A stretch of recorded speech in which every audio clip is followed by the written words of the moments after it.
प्रिय दर्शकों, जैसा कि हमने जाना था कि श्री राम जी ने शंख ध्वनि और तुमुलनाद करने वाली भोरी की आवाज के साथ लंका पर आक्रमण किया। देवासुर संग्राम के भांति राक्षसों और वानरों में घोर युद्ध होने लगा। राक्षस वानर और बाधाओं में फरसों का प्रयोग करते हुए वानर उन पर वृक्षों, नखों और दांतों से प्रहार करने लगे। दोनों पक्षों में हजारों वीर मारे गए। रात में भी युद्ध चलता रहा। अंगद ने इंद्रजीत पर आक्रमण करके उसके रथ को नष्ट करके घोड़ों को मार दिया। उसने सबसे श्री राम और लक्ष्मण को घायल कर दिया। उसके बाद उसने दोनों भाइयों को नागपाश में बांध लिया। इंद्रजीत ने सोचा श्री राम और लक्ष्मण मर गए हैं। रावण यह समाचार सुनकर अपने पुत्र का अभिनंदन किया।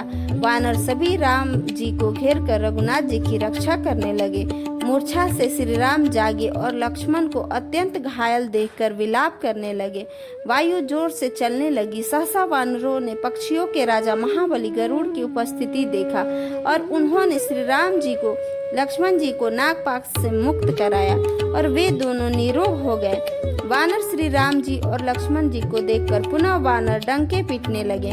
तभी राक्षस राज रावण को चिंता होने लगी। उसने महाप्रकर धूम्राक्ष नामक राक्षस को सेना सहित युद्ध करने भेजा।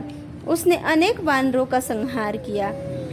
तभी हनुमान जी एक पर्वत शिखर धूम्राक्ष को मस्तक पर दे मारा, जिससे कि उसकी मृत्यु हो गई। फिर महाबली वप्रदष्ट को युद्ध में भेजा गया। अंगद के द्वारा वो भी मारा गया। उसके बाद अकंपन राक्षस युद्ध करने आया। उसे भी हनुमान जी के हाथों अपने प्राण से हाथ धोना पड़ा। इसके बाद रावण का सेनापति प्रहस्त आया, जो अनेक अस्त्र शस्त्रों के ज्ञाता और बल पराक्रम से संपन्न था। उसका नील के साथ घमासान युद्ध हुआ। नील में एक भयंकर विशाल शिला से उस पर प्रहार किया, जिससे कि उसका मस्तक कुचल गया। यह सब देखकर रावण खुद युद्ध करने आया और जब भी राम जी को हनुमान जी के पीठ पर युद्ध करते हुए रावण ने देखा तो वो बहुत घबराया।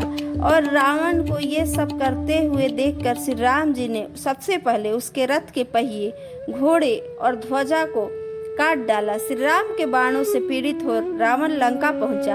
उसका अभिमान चूर चूर हो गया था।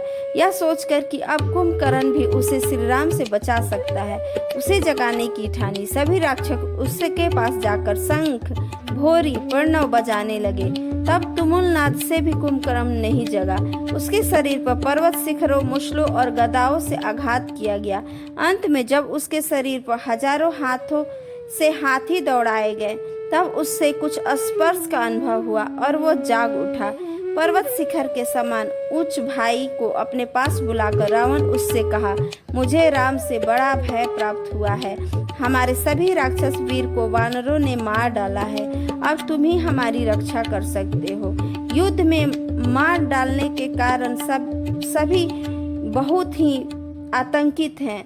ऐसा सुनकर कुंभकर्ण ने पहले रावण को उसके पाप कर्मों के लिए बहुत फटकारा। अंत में कहा, मेरे रहते हुए तुम्हें चिंता करने की कोई बात नहीं है। मैं अवश्य राम, लक्ष्मण और सुग्रीव को मार डालूंगा। यह कहकर कुंभकर्ण लंका से बाहर निकलकर युद्ध करने लगा। उसके हाथ एक काला शूल था और छाती पर एक सोने का कवच था। उसके पीछे अस्त्र शस्त्र से सुसज्जित एक विशाल सेना थी। कुंभकर्ण को एक विशाल पर्वत के समान आते देख सभी वानर भाग खड़े हुए। हनुमान जी एक पर्वत शिखर से कुंभकर्ण पर प्रहार किया। तभी कुंभकर्ण व्याकुल हो उठा। फिर अपने प्रहार किया, तब कुंभकर्ण व्याकुल हो उठा। शूल से हनुमान की छाती पर ऐसा प्रहार किया, हनुमान रक्त वमन करते हुए गिर पड़े। फिर कुंभकर्ण पर हजारों वानर राक्षस के शरीर पर चढ़ गए और अपने तीखे दांतों से काटने लगे, नखों से चीरने लगे और कुंभकर्ण वानरों को अपने दोनों हाथों से पकड़कर खाने लगा। अंत में उसका श्री राम के साथ घमासान युद्ध हुआ।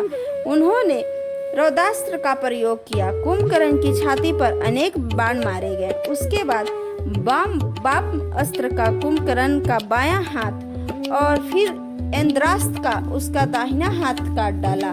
दोनों बाणों से पैर भी काट दिए। श्री राम ने विनाशकारी और तेजस्वी बाण से कुंभकर्ण का मस्तक काट डाला, जो मस्तक लंका में जाकर गिरा और विशाल धड़ समुद्र के जल में स्थान पाया। इस तरह कुंभकर्ण का वध हुआ। कुंभकर्ण के वध का समाचार रावण सुनकर बहुत ही शोकग्रस्त हो गया। इस अवस्था में यह देख उसके पुत्र इंद्रजित ने पिता को सांत्वना देते हुए कहा, पिताजी, मेरे जीवित रहते हुए आप इतने चिंतित और उदास क्यों हैं? मैं राम और लक्ष्मण के शरीर को आज ही अपने बाणों से छिन्न भिन्न कर दूंगा। यह कहकर इंद्रजित अपने वेगशाली रथ पर सवार होकर शीघ्र ही युद्ध भूमि पर पहुंचा। रावण का यह बड़ा पुत्र बड़ा ही तेजस्वी और बलवान था। उसके बाणों से पीड़ित होकर वानर सेना व्याकुल हो उठी और रक्त में नहा गई। इंद्रजित आकाश में अदृश्य होकर भयंकर बाणों से इस तरह वर्षा करने लगा जिस तरह बादल जल बरसाते हैं। उसने ब्रह्मास्त्र का प्रयोग करके श्री राम और लक्ष्मण को भी अचेत कर दिया। इंद्रजित के लंका लौटने के बाद ऋक्षराज जाम्बुवन ने हनुमान से कहा, तुम शीघ्र ही हिमालय जाओ, वहां से तुम्हें ऋषभ और कैलाश शिखर दिखेंगे। उन दोनों के बीच औषधियों का एक पर्वत दिखाई देगा जो चमकता रहता है।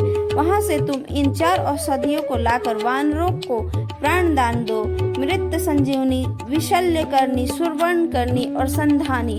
हनुमान धनुष से छूटे हुए बाण की भांति अत्यंत वेग से हिमालय पहुंच गए। जब वे औषधियां धारण करने वाले पर्वत पर पहुंचे तो यह जानकर कोई भी हमें लेने आया है, वे औषधियां तत्काल अदृश्य हो गई। तब हनुमान जी ने कुपित होकर उस पहाड़ को उखाड़ लिया और बड़े वेग से आकाश से उड़कर शीघ्र ही लंका लौट आए। उन दिव्य औषधियों को सूंघने मात्र से श्री राम, लक्ष्मण और अन्य वानर निरोग होकर खड़े हो गए। उनके शरीर में बाण भी निकल गए। उनकी सारी पीड़ा दूर हो गई। हनुमान जी औषधियों को पर्वत को हिमालय पहुंचाकर फिर वहां पे स्थापित कर दिया जिस जगह से हनुमान जी उन्हें लाए थे।